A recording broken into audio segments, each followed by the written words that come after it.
Expliquez-moi les gars, comment je pourrais passer une matinée pire que celle-ci? D'un côté je me lève, depuis même pas quelques minutes je me suis cogné l'orteil contre un coin de la porte. De l'autre côté, je vois quoi? La pluie et le froid, sachant que j'ai un foot avec des potes dans même pas une heure.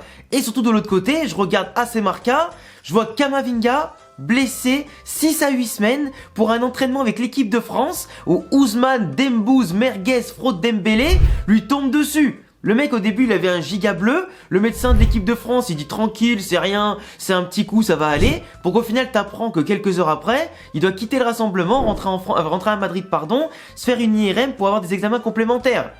On a déjà perdu Tchouaméni jusqu'à fin 2023 et début 2024.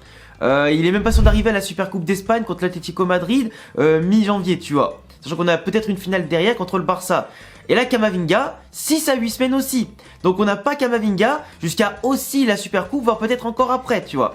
Donc là, on doit jouer au Real Madrid pendant un mois ou deux, sans milieu récupérateur de métier, sans vrai pur milieu défensif. À part en mettant Toni Kroos en 6 ou Valverde en 6, eh ben on n'aura pas de 6 récupérateurs.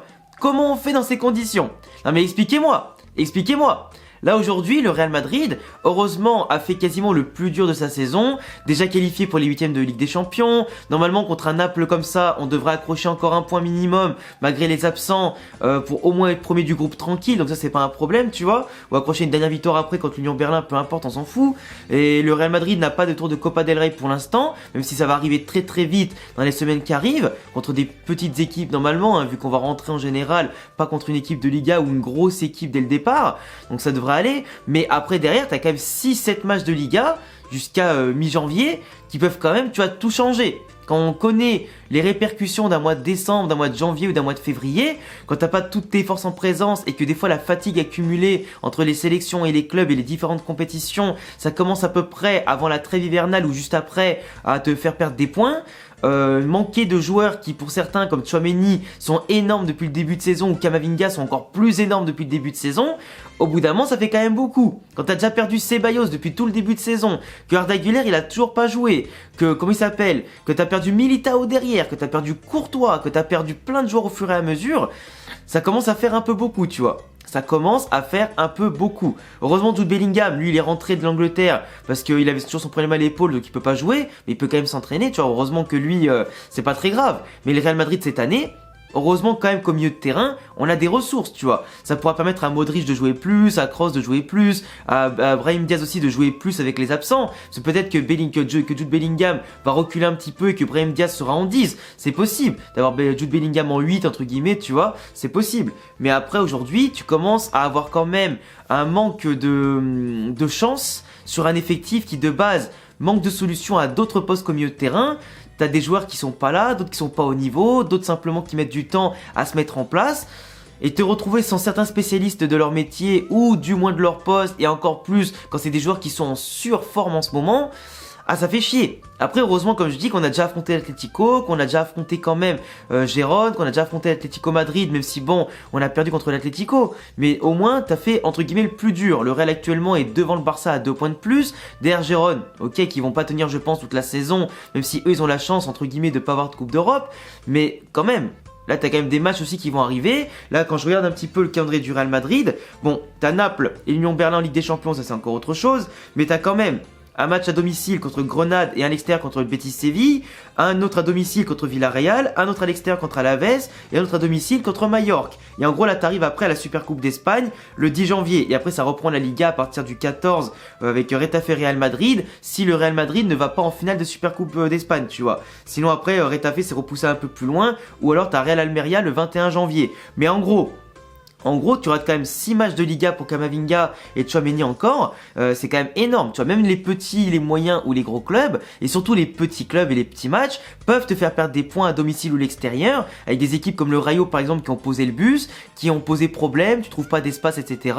Même si c'est sûr que c'est pas Camavinga ou Tchouaméni qui à ce moment-là ont fait la différence, ou encore Tchouaméni t'es pas forcément là, tu vois, mais Camavinga quand il était là, il essaie d'apporter un peu de vitesse, de peps, de percussion, de technique, de puissance, mais tu vois, il faut des profils profils qui tirent plutôt de loin, qui en tout cas arrivent à faire la différence plus techniquement qu'athlétiquement contre les équipes regroupées.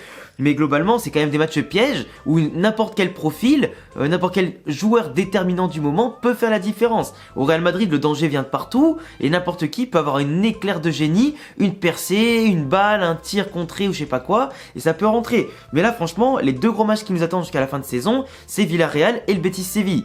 Et franchement, normalement, même avec les remplaçants, on devrait gagner, parce que c'était quand même le Real Madrid, tu vois. Mais quand on connaît les derniers Real Villarreal de la saison dernière, ou les derniers Real Betis par exemple, on sait que c'est pas des matchs faciles, c'est pas des équipes qu'il faut prendre, en tout cas avec des pincettes ou prendre de haut, tu vois.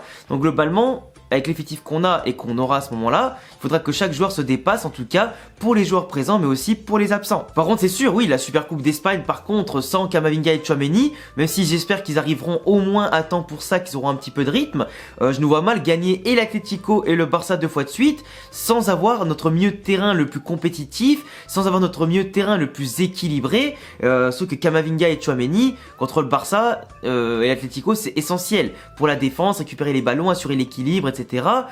Kroos en 6, il va se faire bouffer, tu vois, en termes de vitesse, de placement, tout ça, il va se faire manger.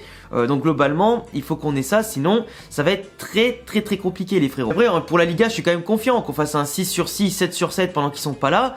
Je sais très bien que les joueurs qui sont ici à côté peuvent faire la différence, que ce soit Valverde repositionné, que tu mettes Modric titulaire, que tu mettes Ceballos titulaire, que tu mettes n'importe qui titulaire au milieu de terrain. Je sais très bien que ça va bien tourner et tout, mais c'est clair que sans milieu de terrain pur, tu peux perdre ton équilibre, enfin milieu de terrain défensif pur, tu peux perdre ton équilibre, tu peux perdre ta stabilité, une défense de base qui était solide, bah si elle n'est pas compensée aussi par un bon 6 qui court de partout, qui compense les montées, les trous, etc., ça peut vite te rapporter des déséquilibres que de base t'avais su gommer avant. Et Camavinga en plus qui était sur une folle progression depuis le début de saison, hein, que ce soit arrière gauche ou milieu de terrain, en 8 ou en 6 peu importe, c'est quand même dommage parce que là du coup ça vient freiner un peu sa progression en plein vol. 6 à 8 semaines, heureusement qu'en tout cas c'est pas les croisés, ça en général tu le détectes tout de suite, c'est les croisés, parce que si ça avait été encore les croisés comme Courtois et Militao, honnêtement j'aurais pété un plomb frère, j'aurais pété un plomb, j'aurais dit ça y est on est maudit, allez vous faire foutre, on arrête la saison tout de suite, ça sert à rien tu vois. Mais heureusement que là ça va, c'est que une entorse entre guillemets, ou juste le ligament externe qui est touché, on sait pas encore vraiment la portée de sa blessure, mais 6 à 8 semaines c'est quand même un peu handicapant pour qu'après il revienne encore s'entraîner comme il faut pour faire une sorte de deuxième pré-saison pour revenir en rythme, le temps qu'il retouche un peu le ballon, etc. C'est 6 à 8 semaines, plus après le début entre guillemets de la rééducation, de la mise en reforme, en tout cas sur le terrain. Donc globalement, il sera pas performant avant mi-janvier, voire fin janvier, voire début février, tu vois. Enfin bref, totale confiance quand même en l'effectif pour compenser son absence, totale confiance aussi au club pour le remettre sur pied le plus rapidement possible, tout comme pour Tchouaméni et les autres absents, en tout cas de longue date ou plus ou moins longue date. En tout cas, j'espère que cette vidéo, comme d'habitude, vous a plu, les gars. N'hésitez pas à me dire en commentaire ce que vous pensez de la blessure de Camavinga. Est-ce que le club va s'en relever? Est-ce que le club va faire le plein de victoires avec ou sans Camavinga? En général, on est le Real Madrid, donc il faut faire le plein de victoires, peu importe qui est présent. Je vous souhaite à tous une excellente journée. C'était Alexandre. Abonnez-vous, cochez la cloche, mettez un petit pouce bleu. Mes réseaux Insta et Twitter en description. Et bientôt la famille pour prochaine vidéo. À la Madrid, in a Damas. Ciao.